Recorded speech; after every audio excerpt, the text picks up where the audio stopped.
Hello everyone, welcome to the GS study. आज हम लोग डिस्कशन करेंगे एनवायरनमेंट का जितना भी इम्पोर्टेंट एमसीक्यू है। इसका पार्ट 2 है। इसका ऑलरेडी एक तो पार्ट खत्म हो चुका है। आप लोग अगर नहीं देखे हैं उसको आप लोग चैनल का जो प्लेलिस्ट है एनवायरनमेंट का एमसीक्यू वाला, वहाँ पे जाके देख सकते हैं, या फिर नीचे डिस्क्रिप्शन में भी जाके देख सकते हैं। उसका लिंक नीचे दिया गया है।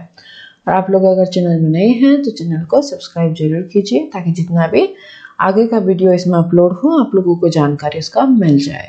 ये जो एनवायरनमेंट का एमसीक्यू, ये एक सीरीज हम लोग डिस्कशन कर रहे हैं, जिसमें कि हम लोग मोस्ट इम्पोर्टेंट 1000 क्वेश्चन जो है एनवायरनमेंट का, जो कि बहुत सारे कॉम्पिटिटिव एग्जाम जो आप लोग दे रहे हो उसमें आने की बहुत सारे चांसेस है। और प्रीवियस ईयर भी जितना क्वेश्चन इम्पोर्टेंट आए हैं उसको भी हम लोग डिस्कशन करेंगे। तो देरी ना करते हुए देखते हैं आज का पहला क्वेश्चन, और एंड तक बने रहिएगा ताकि जितना भी क्वेश्चन हम लोग डिस्कस करें वो सब आप लोग जान पाएं। देखते हैं पहला क्वेश्चन।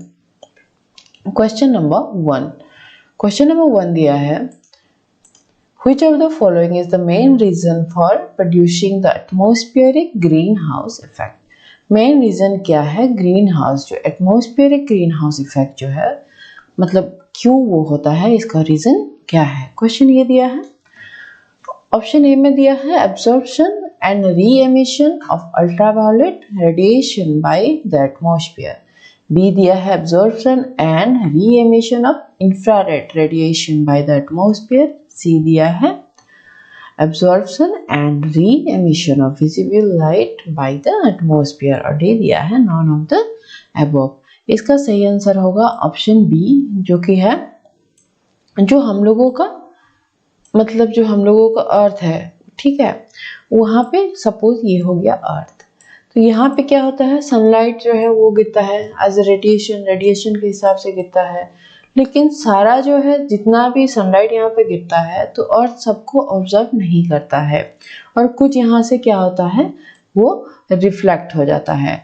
तो ये क्या होता है, यहाँ पे जो हम लोगों का एटमॉस्फेयर है चारों तरफ इसका, ये इसको जो है कुछ कुछ उसको एब्जॉर्ब कर लेता है उसका हीट को, और उसके बदले में जो है इसको ही बोलते हैं ग्रीन हाउस इफेक्ट।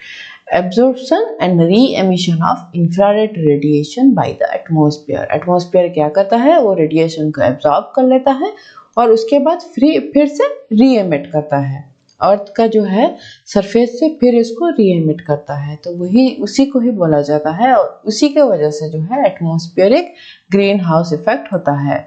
देखिए एटमॉस्फेरिक ग्रीन हाउस इफेक्ट जो है अर्थ के लिए बहुत जरूरी है, क्योंकि थोड़ा सा भी अगर जो है मिनिमम टेम्परेचर नहीं होने से भी अर्थ में जो है हम लोगों का क्लाइमेट वो एग्जिस्ट नहीं करेगा, बल्कि पूरा ये एक आइस मतलब बर्फ तरह का हो जाएगा सारा। जैसे कि हम लोगों का पानी है या फिर नेचुरल जो हम लोग एनवायरनमेंट में रह रहे हैं वो नहीं रह पाएगा। लेकिन प्रॉब्लम आप लोग सुने होंगे, ग्रीन हाउस इफेक्ट एक प्रॉब्लम, एक ग्लोबल मतलब प्रॉब्लम बन चुका है ये, क्योंकि ग्रीन हाउस इफेक्ट जितना एटमॉस्फेयर में रहना चाहिए इसका इफेक्ट कहीं ज़्यादा बढ़ रहा है ह्यूमन एक्टिविटी की वजह से। जैसे कि बहुत सारे जो है पोल्यूशन हो रहा है, या फिर बहुत सारे इंडस्ट्री हो रहा है जो कि ग्रीन हाउस गैसेस सब एनवायरनमेंट में छोड़ रहे हैं। तो इसके वजह से ये जो इफेक्ट है ये बढ़ जा रहा है, वो एक प्रॉब्लम है। लेकिन मिनिमम रिक्वायरमेंट एक ग्रीन हाउस इफेक्ट का एक नॉर्मल टेम्परेचर का अर्थ का एनवायरनमेंट को जरूरी है। तो इसका आंसर बी याद रखिएगा। नेक्स्ट देखेंगे हम लोग second number question 2। The salinization can be defined, मतलब सेलिनाइजेशन का मतलब क्या है ये पूछा है। ऑप्शन ए में दिया है accumulation of salt in the body, B में दिया है accumulation of salt in water, C में दिया है accumulation of salt in animals, और डी में दिया है accumulation of salt in the soil. इसका सही उत्तर होगा ऑप्शन डी, जो कि है accumulation of the salt in the soil. देखिए एग्रीकल्चर का जो एक्टिविटी हम लोगों का एग्जाम्पल ले रहे हैं हम लोग, एग्रीकल्चर का ऐसा बहुत सारा एक्टिविटी होता है जिसके कारण क्या होता है कि सॉइल में जो है जो सॉल्ट का मात्रा है, परसेंटेज है, वो बढ़ जाता है, और वो धीरे धीरे एक जगह क्या होता है एक्यूमुलेट करने लगता है। तो इसी को ही बोला जाता है सैलिनाइजेशन, और ये बढ़ने से एग्रीकल्चर को जो है नेगेटिव इम्पैक्ट पड़ता है, और हम लोगों का एग्रीकल्चर का जो प्रोडक्टिविटी होता है वो भी घटता है। नेक्स्ट देखेंगे हम लोग question number 3। The main reason for blueness of the sky is, जो स्काई होता है वो ब्लू क्यों नजर आता है। क्वेश्चन ये दिया है, देख लेते हैं ऑप्शन में क्या दिया है। ऑप्शन ए में दिया है due to the presence of water vapour, B में दिया है due to the absorption of blue light due to air, और सी में दिया है due to scattering of sunlight by air molecules. इसका और डी दिया है नॉन ऑफ द अबव। इसका सही उत्तर होगा ऑप्शन सी, जो कि है due to scattering of the sunlight by air molecule. देखिए एयर जो है वो तो वैक्यूम नहीं है, उसमें कुछ मॉलिक्यूल्स भी होते हैं, तो वहां का क्या होता है, जो सनलाइट के द्वारा ये ब्लू लाइट जो है ये स्कैटरिंग होता है, तो इसीलिए हम लोगों को स्काई जो नजर आता है वो ब्लू नजर आता है। नेक्स्ट देखेंगे हम लोग क्वेश्चन नंबर 4। क्वेश्चन नंबर 4 दिया है what is water vapour. Water vapour क्या होता है। क्वेश्चन ये दिया है, ऑप्शन देख लेते हैं। ऑप्शन ए में दिया है it is the gaseous phase of water, B में दिया है it is a rain droplet, C में दिया है water vapour is the cloud droplet, और डी में दिया है नॉन ऑफ द अबव। इसका सही उत्तर है ऑप्शन ए, जो कि है it is the gaseous phase of the water. Water का जो है गैस का जो फॉर्म होता है, देखिए हर एक चीज का जो है बहुत सारे फॉर्म होते हैं, सॉलिड होता है, लिक्विड होता है, गैस होता है, तो जो गैसियस वाला फेस होता है वाटर का उसी को ही हम लोग वाटर वेपर बोलते हैं। जैसे कि हम लोग चूल्हे में या फिर गैस में पानी को रखते हैं उसको उबालने के लिए, बॉयल होने के लिए, तो उससे जो निकलता है गैस जो निकलता है वही वाटर वेपर होता है। वहाँ इसके ऊपर कोई लीड लगा दें या फिर ढक्कन एक लगा दें तो वहां पे क्या होता है, ढक्कन में जो आप लोग देखिएगा छोटा छोटा वाटर का ऐसे ही ड्रॉपलेट जो है वहां पे रहता है, और यही जो होता है मतलब वाटर वेपर यही होता है, जो वाटर का गैस वाला जो स्टेट होता है उसी को ही हम लोग वाटर वेपर बोलते हैं। नेक्स्ट देखेंगे हम लोग question number 5। The yellowness of Taj Mahal is an effect of, जो येलोनेस आप लोग देखे होंगे ताजमहल तो आप लोगों को पता ही होगा, ये आगरा में है और आगरा है उत्तर प्रदेश में।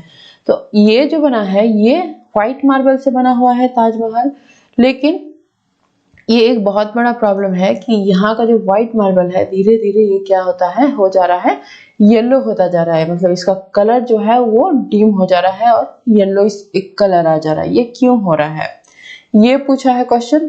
ऑप्शन देखेंगे हम लोग। ऑप्शन ए में दिया है एसिड रेन, बी में दिया है एलर्जन, सी में दिया है ओजोन डिप्लीशन, और डी में दिया है नॉन ऑफ द अबव।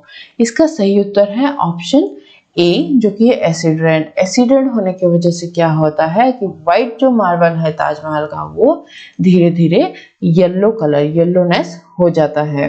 तो इसको रोकने के लिए काफी कुछ जो है चल रहा है, और हम क्योंकि ये हम लोगों का जो है इतिहास का एक धरोहर है ताजमहल, तो इसका जो कंजर्वेशन करना जो है सबका जिम्मेदारी है इंक्लूडिंग गवर्नमेंट। तो बहुत सारा जो है चलाया जा रहा है मुहिम ताकि ताजमहल को जो है सुरक्षित रखा जा सके। उसके बाद देखेंगे हम लोग question number 6। What is hibernation. Hibernation क्या होता है देख लेते हैं। ऑप्शन क्या दिया है। ऑप्शन ए में दिया है विंटर स्लीप, बी में दिया है समर स्लीप, सी में दिया है adaptation of animals to escape from predators, और डी में दिया है ऑल ऑफ द अबव। इसका सही उत्तर है ऑप्शन ए, जो कि है विंटर स्लीप। देखिए कुछ एनिमल्स में ऐसा होता है कि कुछ हार्श क्लाइमेट हो तो उससे बचने के लिए वो लोग क्या करते हैं, जो पूरा विंटर जो है तब अपना सोते सोते ही गुजार लेते हैं, इसी को ही बोला जाता है हाइबरनेशन। फॉर एग्जाम्पल जो पोलर बियर होता है, यहाँ पे इमेज में देखिए आप लोग, तो पोलर में क्या होता है जब विंटर सीजन आता है काफी सारा वहाँ पे क्या होता है क्लाइमेट बहुत हार्श हो जाता है, बहुत ज्यादा जो है ठंड होता है, खाने के लिए कुछ नहीं मिलता है, तो उस समय उस सिचुएशन में सरवाइव करने के लिए कुछ एनिमल्स क्या करते हैं, जैसे कि एग्जांपल हम लोग ले रहे थे ये पोलर बियर, ये क्या करते हैं पूरे जो है ठंड का जितना भी सीजन होता है, जितना भी लंबा पीरियड होता है, उसमें क्या करते हैं ये लोग सो जाते हैं। शीत निद्रा भी बोला जाता है इसको हिंदी में, शीत निद्रा, हाइबरनेशन मतलब। तो ऑप्शन ए होगा इसका बिल्कुल सही आंसर, विंटर स्लीप। नेक्स्ट हम लोग देखेंगे question number 7। The solar cell converts which energy into electrical energy. Solar cell जो है वो क्यों यूज होता है, ये इमेज में देखिए, आप लोग देखे होंगे आजकल जो है सोलर एनर्जी को काफी जो है दिया जा रहा है, इनकरेज किया जा रहा है, क्योंकि ये रिन्यूएबल एनर्जी है। तो ये प्लेट में देखिए ये क्या मतलब कौन सा एनर्जी को इलेक्ट्रिकल एनर्जी में कन्वर्ट करता है, ये पूछा है क्वेश्चन। देख लेंगे ऑप्शन अभी हम लोग।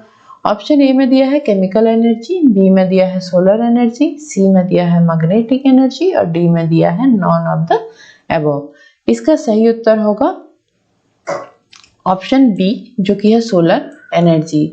जो सन, यहाँ पे सन हो गया, सन से जो लाइट यहाँ पे गिरता है ये कन्वर्ट करता है सोलर एनर्जी को इलेक्ट्रिकल एनर्जी में। तो ये एक रिन्यूएबल एनर्जी है और इंडिया का जो गवर्नमेंट है वो काफ़ी सारा जो है स्कीम चला रहा है, काफ़ी सारा प्रोग्राम चला रहा है ताकि हम लोगों का जो सोलर एनर्जी का प्रोडक्शन वो बढ़ पाए।